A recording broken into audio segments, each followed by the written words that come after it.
TMZ just pulled off something almost no creator ever dares trying to do. They completely changed what their content is about. And instead of losing their audience over it, they got bigger. Most of their own audience didn't even notice it happen. They just came along for the ride. You see, every channel hits a wall. You make the videos that work, you get good at the thing you're known for, and then one day the growth just flattens out. The topic that built you stops expanding you. And this quiet question starts creeping in, the one nobody likes to say out loud. Do I have to start over? That's the moment I want to talk about, because TMZ hit that exact wall. Their traffic had been sliding for a while, and they didn't start over. They didn't blow anything up. They found a door that most people don't even realize is there. I want to show you where that door is. It's 3 ideas, and they only work in order. I'll explain why the order matters once we get to the end. Here's the context in about 30 seconds. For roughly 20 years, TMZ did one thing better than anybody. They caught famous people when they weren't ready. The candid photo, the story that broke before the publicist could even spin it. That was the whole brand. Celebrities.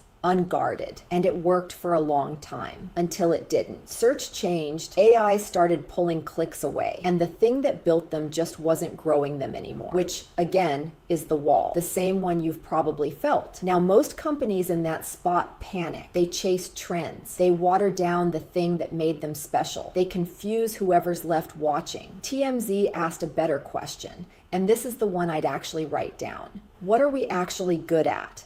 And where else does that skill belong? That word matters. Skill, not topic. That's the whole thing. Let me show you what I mean. The headline version of this story is TMZ got into politics. And if that's all you take from it, you've learned nothing useful, because they didn't move into a new topic. They took the exact thing they were already great at, catching powerful people off guard, out of their element, and they walked it straight over to Washington. Look at what they actually do now. A senator photographed holding a $40 bubble wand at Disney World. A congressman caught out at brunch. That is the same photograph they've been taking of movie stars for 2 decades. Same grainy, caught in the wild feeling. Same somebody sent us a tip energy. They didn't change the skill at all. They just pointed it at a new room. And here's why the audience followed without blinking. The people watching TMZ were never really there for celebrities. They were there for a feeling. That little jolt you get from seeing someone important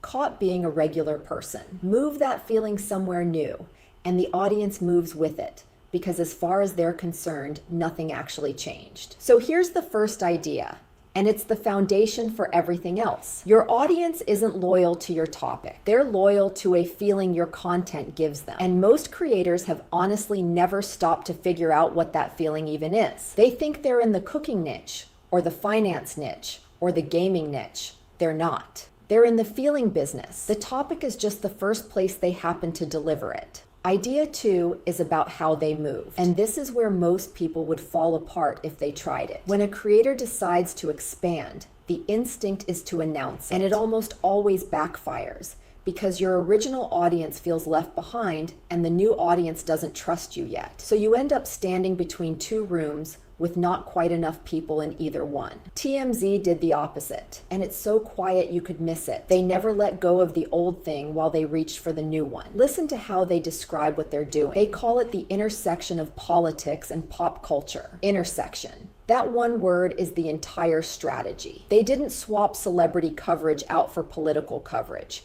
They set the new thing down right next to the old thing. Same feed, same show, same tone. So if you came for the gossip is still there. And a political story just slides in beside it, in a format your brain already trusts. That's a bridge. The old content quietly carries people over to the new content, and by the time anyone realizes they've crossed, they're already on the other side. So here's how you actually use this. When you want to expand, don't make the announcement video. Just take your next video in the format that already works and put one foot into the new territory while you keep the other foot planted in the old. Then do it again and again. Let the 2 overlap for a long stretch and let people drift across on their own. The announcement feels productive. The bridge actually works. And that's exactly why almost nobody noticed TMZ pull this off. The whole thing happened in plain sight. And it was so smooth that hardly anyone even called it a rebrand. Idea 3 is what turned a smart, quiet expansion into real growth. Catching a celebrity off guard is entertaining, But entertaining has a ceiling. You watch it, you smile, you scroll on. Catching someone whose decisions actually affect your life off guard, that doesn't just entertain you. It lands. It feels like it matters. And the stuff that feels like it matters is the stuff people send to a friend instead of just watching it alone. So that's the third move. They took the same feeling and raised what was at stake inside it. Same skill, same format, same audience, but the weight went up, and heavier content travels further, gets talked about longer, and hands the algorithm the one thing it's actually hunting for. A video people don't just watch, but respond to. Here's the honest caveat though, because this is the easy part to get wrong. The goal isn't to be louder or to go pick fights. It's to be more relevant to people's actual lives. Loud burns out. One spike, then a tired audience. Relevant compounds. Every video quietly feels like it matters a little more than the last one. So the question for you is simple. What's the version of your thing that sits closer to what people actually care about? If you review cheap gadgets, the version that matters more is the one that saves people from getting ripped off. Same skill, same you. It just sits closer to something real. So here's the whole thing in one place. 1. It was never the topic. Figure out the feeling your content actually delivers, and you'll realize it can live in more than one place. 2. Build a bridge, don't burn one. Don't announce a pivot. Overlap the old and the new and let people cross on their own. 3. Aim closer to what matters. Take that same feeling and point it at something with a little more weight, not louder, closer.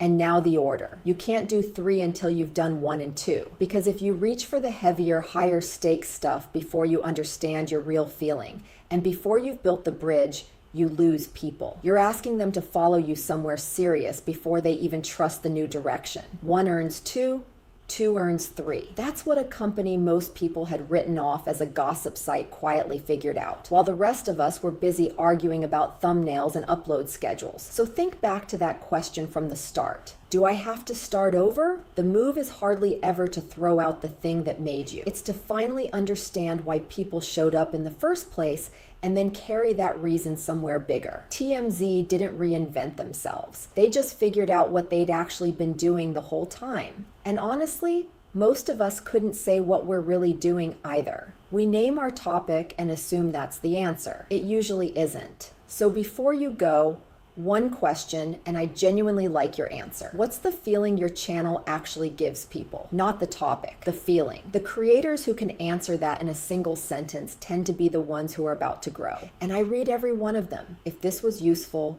subscribe.